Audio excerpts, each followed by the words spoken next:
ক্ষমা করে দিলাম, কিন্তু হাতে আর 6 মাস সময় আছে। এই 6 মাসে আওয়ামী লীগের পান্ডাদেরকে গ্রেপ্তার করতে হবে।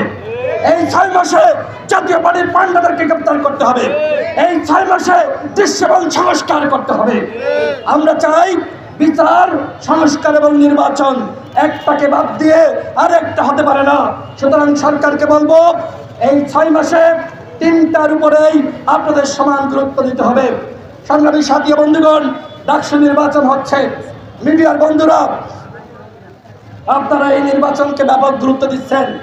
টেলিভিশন খুললেই আমরা দেখি ডাকসু নির্বাচন, ডাকসু নির্বাচন আর ডাকসু নির্বাচন। তার মানে কি? তার মানে নির্বাচন নিয়ে এদেশের মানুষের আনন্দ উৎফুল্লতা রয়েছে। মানুষ নির্বাচন চাই, ডাকসু নির্বাচন তার প্রমাণ। এই নির্বাচনে অংশ নিচ্ছে ছাত্র অধিকার পরিষদের সভাপতি বিনিয়ামিন মোল্লা। আমি চ্যালেঞ্জ করে বলতে পারি, যারা অংশ নিচ্ছে তাদের মধ্যে সবথেকে সংগ্রামী, ত্যাগী, নির্যাতিত, নিপীড়িত বিনিয়ামিন মোল্লা, যাকে কন্ডেম ছেলে 6 মাস বন্দি করে দেখতে দেওয়া হয়নি। এই প্রাকৃতিক বাতাস, সেই বাতাস গ্রহণ করার সুযোগ দেওয়া হয়নি। যাকে 4বার গ্রেপ্তার করা হয়েছে, যে 11টি মামলার আসামি, যে কখনো ওই ছাত্রলীগের নামে, জয় বাংলার নামে নৌকা নৌকা স্লোগান দিয়ে কখনোই পিছনে আওয়ামী লীগের সাথে আঘাত করে নাই, ছাত্রলীগের সাথে আঘাত করে নাই, সবসময় সংগ্রামী ছিল। 2018 সাল থেকে আমাদের সাথে সংগ্রাম করে আসছে। আমি ঢাকা বিশ্ববিদ্যালয়ের শিক্ষার্থী বন্ধুদেরকে বলবো, ভোট দেওয়ার আগে যাচাই বাছাই করে ভোট দিন। যারা হলে থেকেছে ছাত্রলীগের পরিচয়ে, যারা 18 সালের নির্বাচনে, 24 সালের নির্বাচনে স্লোগান দিয়েছে জয় বাংলা, জিতবে আবার নৌকা, তারা যদি আবারও এই ডাকসু নির্বাচনে জিতে আসে, ওরা কিন্তু আওয়ামী লীগকে, ছাত্রলীগকে ফিরিয়ে আনবে।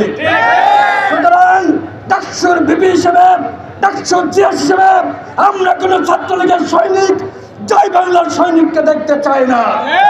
ঢাকা বিশ্ববিদ্যালয়ের শিক্ষার্থীদেরকে বলবো, আপনারা সর্বোচ্চ বিদ্যাপীঠের শিক্ষার্থী, আপনারা যদি ভুল সিদ্ধান্ত নেন তাহলে ঢাকা বিশ্ববিদ্যালয় কলুষিত হবে, ঢাকা বিশ্ববিদ্যালয়ের ইতিহাস কলুষিত হবে। যারা মহান মুক্তিযুদ্ধকে বিশ্বাস করে, যারা সাম্য, মানবিক মর্যাদা, সুবিচারকে বিশ্বাস করে, তাদেরকে ভোট দিন।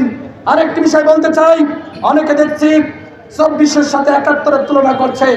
71 এদেশের স্বাধীনতা অর্জনের ইতিহাস, আর 24 হলো স্বাধীনতা রক্ষার ইতিহাস। সুতরাং 71-এর সাথে 24কে কোনোভাবে তুলনা করবেন না। এই যে আমরা দেখেছি রিপোর্টার জিন্দুরিতে আওয়ামী লীগকে রক্ষা করার জন্য, আওয়ামী লীগকে ফিরিয়ে আনার জন্য একদল বুদ্ধিজীবী সেখানে সমবেত হয়েছিল।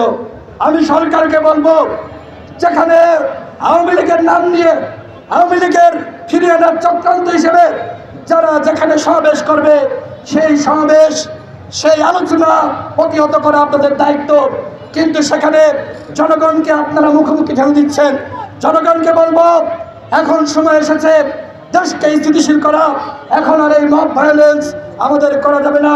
শান্তিপূর্ণভাবে শৃঙ্খলার সহিত এই দেশকে আমাদেরকে এগিয়ে নিতে হবে। সেই প্রত্যাশায় সকলকে রাজপথে থাকার আহ্বান জানিয়ে, এবং জিএম কাদেরকে যতক্ষণ না পর্যন্ত গ্রেপ্তার করা হচ্ছে, যতক্ষণ না পর্যন্ত জাতীয় পার্টির সাংগঠনিক কার্যক্রম নিষিদ্ধ করা হচ্ছে, গণ অধিকার পরিষদের নেতৃবৃন্দকে রাজপথে থাকার আহ্বান জানিয়ে আমি আমার বক্তব্য শেষ করছি। আল্লাহ হাফেজ। আসসালামু আলাইকুম।